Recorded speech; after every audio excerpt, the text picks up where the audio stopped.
Bonjour les amis, on se retrouve aujourd'hui pour un comparo qui n'a rien à voir comme d'habitude, vous le savez.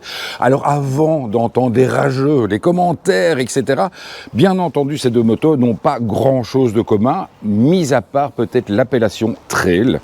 Une appellation qui est un petit peu, je ne vais pas dire galvaudée, mais qui commence à être un peu prise pour pratiquement beaucoup de motos. On a les trails routiers, les trails d'aventure, les trails de ville, les trails des champs, il y a des trails dans tous les sens. Alors j'avais envie de vous donner quelques infos personnelles, je tiens aussi à le préciser, alors que les grands amateurs d'off-road m'excusent pour certaines conneries que je vais pouvoir dire, mais bon, hein, voilà, c'est comme ça. Alors, donc la première grande chose que l'on va découvrir entre un trail d'aventure qu'est la Super Ténéré World Rally, donc cette toute nouvelle version 2024, par rapport à une GS 1300 de chez BMW, la première grande chose où on va voir directement la différence, c'est bien entendu au niveau de la taille de la jante avant. Puisque sur la GS, on va retrouver du 19 pouces et sur la Ténéré du 21 pouces. Alors pourquoi, vous allez déjà, on va me poser la question, première grande question importante, pourquoi ces différences de taille? Simplement parce que une plus grande jante va mieux amortir les chocs, va se nettoyer plus facilement parce que la vitesse de rotation va être plus importante, et aussi c'est une question de finesse de la roue, puisqu'il faut savoir que lorsque vous allez vraiment rouler, on va dire, dans des chemins très boueux, un pneu plus fin avec des dessins plus proéminents comme celui-ci va évacuer beaucoup plus rapidement la boue qu'un pneu avec un profil beaucoup plus routier que l'on retrouve sur la GS. Alors en parlant d'évacuation, une chose importante, et vous le savez, j'aime toujours prendre mes renseignements lorsque je vais chez les concessionnaires, eh bien il faut savoir que si vous sortez en off-road avec la GS, ce qui est tout à fait possible, si vous l'équipez de pneus adaptés bien entendu, eh bien il n'est pas important, il est primordial de retirer ce petit appendice, donc ce garde-boue ici, que vous voyez ici, ce garde-boue qui est sur la roue arrière, parce que, en fait, il était vraiment développé. Alors on va essayer de filmer ça à l'intérieur. Vous allez voir qu'à l'intérieur, il y a deux petites barres qui sont là pour apporter un flux d'air et pour éviter que le passager ne soit repeint lorsque vous roulez sur la route dans la pluie. Mais par contre, lorsque vous allez rouler en off-road, eh bien vous allez assez rapidement remplir ce petit garde-boue et vous risquez de le casser.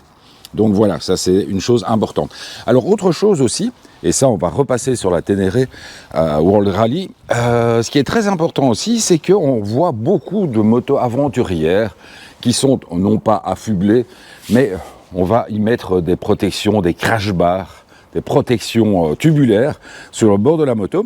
Alors c'est vrai que ça renforce le sentiment qu'on va moins l'abîmer en cas de chute, mais n'oubliez pas une chose, c'est que ces renforts, quels qu'ils soient, sont lourds. Donc vous allez pouvoir rapidement rajouter 40 à 50 kg à votre moto, ce qui n'est absolument pas le but.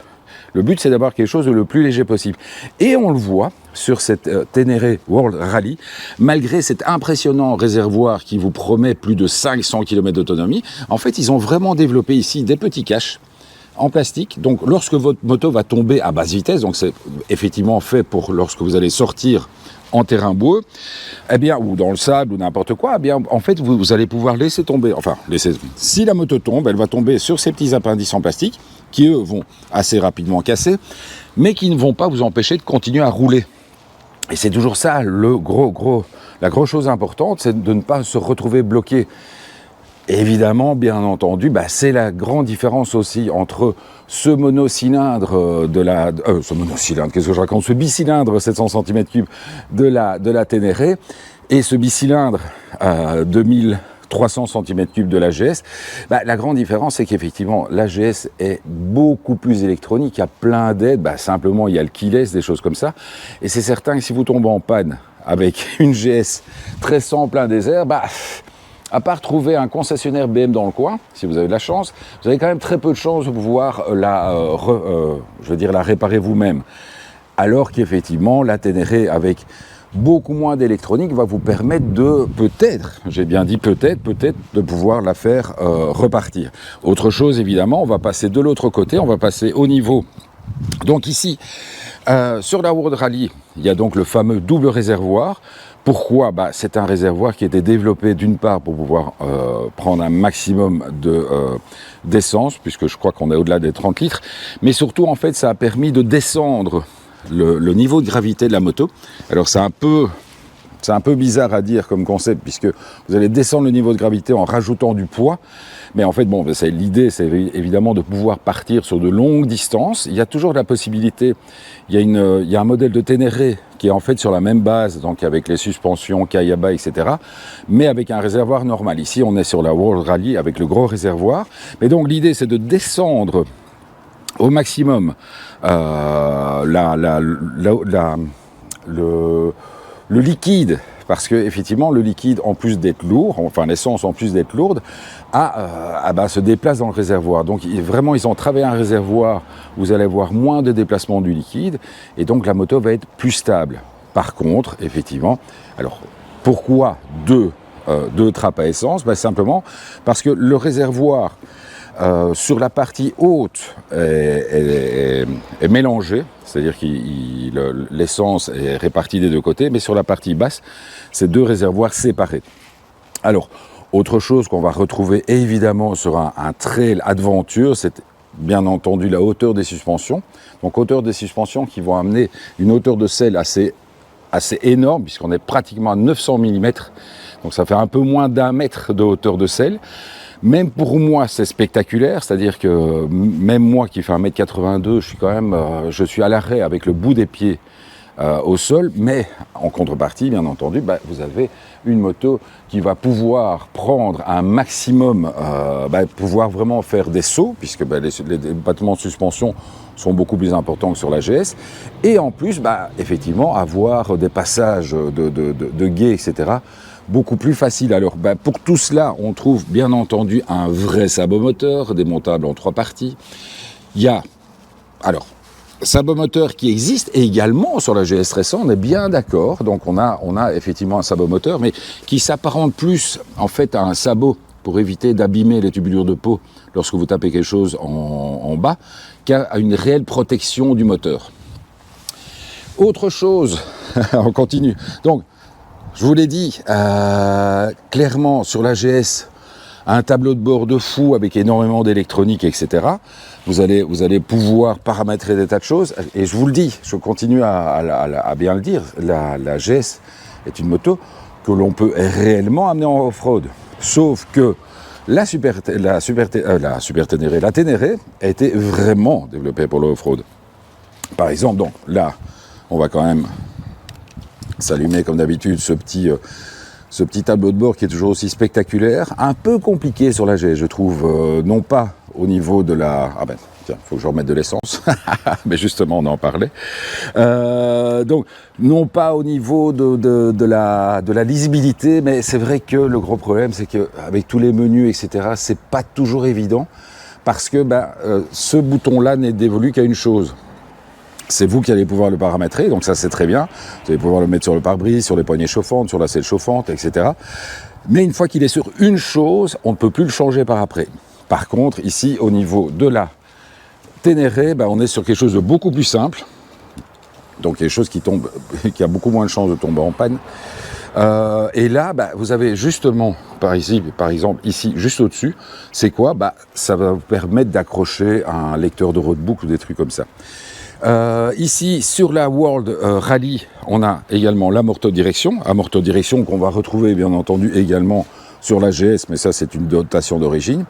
Et alors autre chose, c'est que c'est une moto qui est vraiment développée en fait pour rouler debout, ce que vous allez normalement faire quand vous êtes en off-road. Donc déjà avec des repose-pieds, vous allez rapidement pouvoir retirer le petit caoutchouc qui est ici pour avoir vraiment un maximum de grip avec vos bottes de off-road. Donc les petits caoutchoucs ici pour bien bien stabiliser le dessus de vos bottes ou le bas de votre pantalon, puisque, comme vous le savez, quand on roule en off-road, l'idée c'est toujours de guider un petit peu la moto par les genoux. Enfin, d'ailleurs, ce n'est pas uniquement en off-road, c'est sur la route aussi. On en parlait encore le week-end dernier avec Anne Pascal.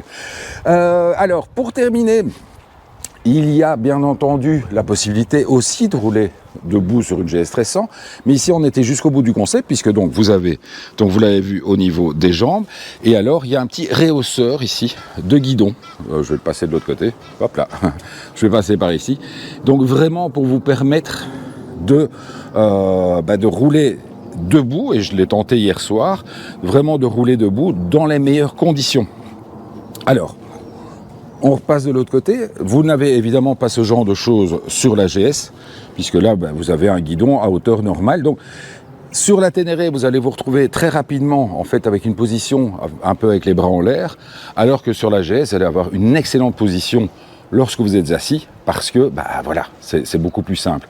Alors, on va quand même parler chiffres. Donc, je vais passer de l'autre côté discrètement pour aller chercher mon petit copion. Donc Ténéré, on a dit réservoir de 23 litres. J'étais parti sur 30 tout à l'heure tellement il est énorme. Donc on annonce beaucoup plus de 500 km d'autonomie. Il faut savoir que sur la GS, on a un réservoir de 19 litres aussi pour une très très grosse autonomie, parce que c'est une moto qui consomme assez peu. Enfin, après, ça dépend toujours de votre manière un peu de piloter.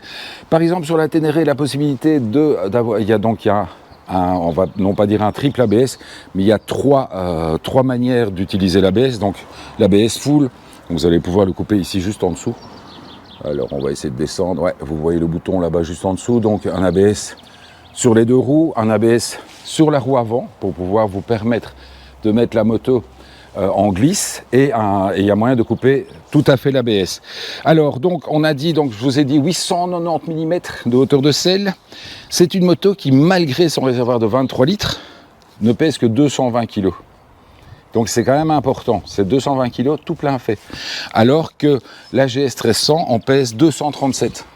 Avec un plus petit réservoir. Donc je vous dis, avec 4 litres de différence de réservoir, il n'y a rien à faire. La GS est une moto qui va être bien meilleure sur la route, mais qui en off-road vraiment aventure va être moins pratique. Alors je voulais vraiment faire cette vidéo pour justement reparler un petit peu de toutes ces différences notables, toutes ces différences auxquelles il faut penser lorsque vous achetez une moto.